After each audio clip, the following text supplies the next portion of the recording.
Here's the significance of all three events: Minnesota, Seaside Heights, Jersey, and New York City.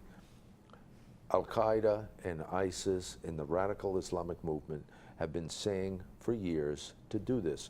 2 weeks ago, they put out a thing over the internet: attack our enemy.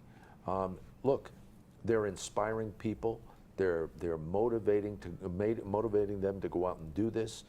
Inspire magazine put out a thing on lessons learned of past attempted bombings. Yep. Okay, all that stuff is what these guys focus on.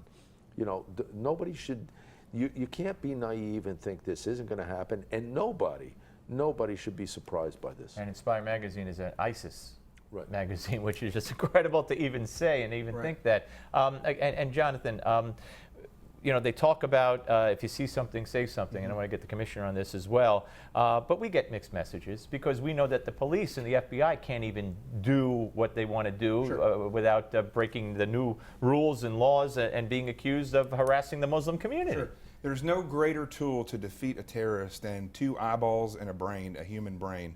And that's the truth. You know, awareness and looking around will almost always thwart an attack, or at least it'll give people a heads up that it's getting ready to happen. Having a mayor come out and say that again and again there's no known specific threat to New York City immediately after a bomb had just gone off. So we know there's a threat, and we know it's specific to New York City. And that was before they found the second bomb. You cannot just downplay this. You have to empower the people and let them know. Don't run around the street just losing it because you're super afraid. Just be super aware, and they're not doing that. But Commissioner Kerry, again, you know, we used to have in place the city was participating in surveillance of suspicious activities, groups, mosques, anything. And of course, that's, as far as I know, as far as the public knows, that's gone away because of the Justice Department, Obama, and the new administration here in this city. So we're at a disadvantage because of that, are we not? Look, the key to combating these guys now and in the future is going to be intelligence.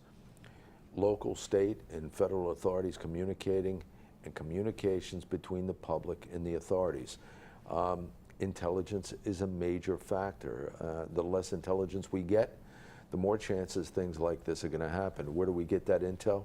We get that intel from the Muslim community. We get that intel from the mosques. We get that intel, you know, and there is a thing called criminal profiling. This isn't racial profiling. This is criminal predictive profiling. But, you know, the courts and the Justice Department, they've really put a damper on what we can do and not do, and therefore you're going to see things like this slip through the cracks.